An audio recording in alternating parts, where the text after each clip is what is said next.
Magandang umaga sa inyo mga ka-Inverness.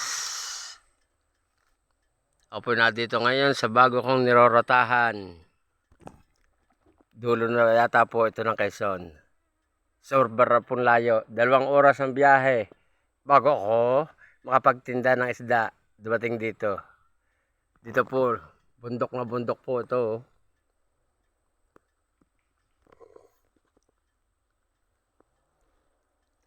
Napakalayo talaga mga ka-Inverness. Sobrang layo po. Pero mahalaga po ako nagpapasalamat po sa Panginoon. At lagi kahit po malayo ang nirorotahan ngayon, ay lagi pong ubos ang aking isda. Yan po, kakaunti na. Kakaunti na po mga ka-Inverness ang aking isda.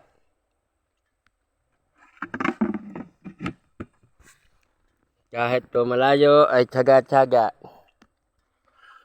Ito po ang isa. Bulinaw, dilis. Kakaunti na rin po mga ka-Inverness. Dilis. Sobrang layo talaga po mga ka-Inverness. Ang hirap. Tingnan naman po, bundok na bundok po siya. Pati po motor. Motor ko ay hirap na hirap. Hirap na hirap po ang aking motor. Dahil ang mga daan po ay talagang rough road na rough road. Tingnan po ay mga dadaanan pa, bundok na bundok po mga ka-Inverness. Ay ang uwi ko pa sa amin ay baka mga alauna, alas 2 pa mga ka-Inverness.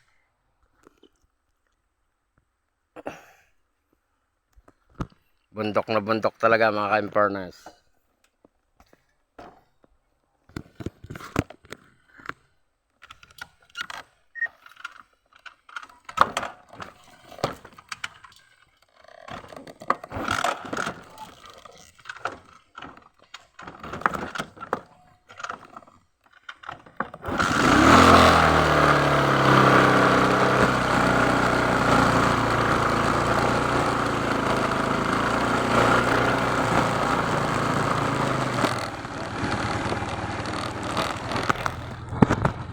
Rough road talaga mga ka-Inverness.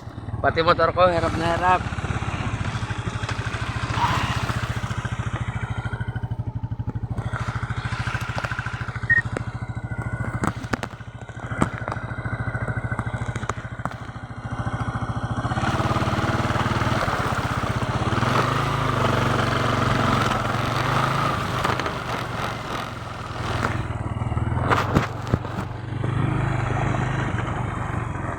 Rough road po ito mga ka-Inverness.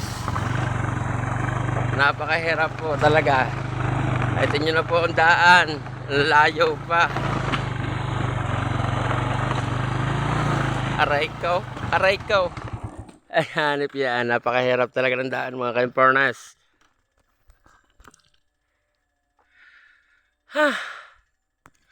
Napakahirap ng daan mga ka-Inverness.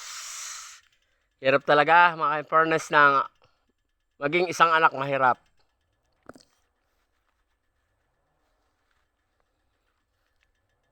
Okay, bye-bye mga ka-Inverness. Love you so much. Sana matulungan nyo ako. Baka sakali pong kumita tayong pag-vlog. Like and share. Love you mga ka-Inverness. Mabuhay kayo. Love you so much. Bye-bye.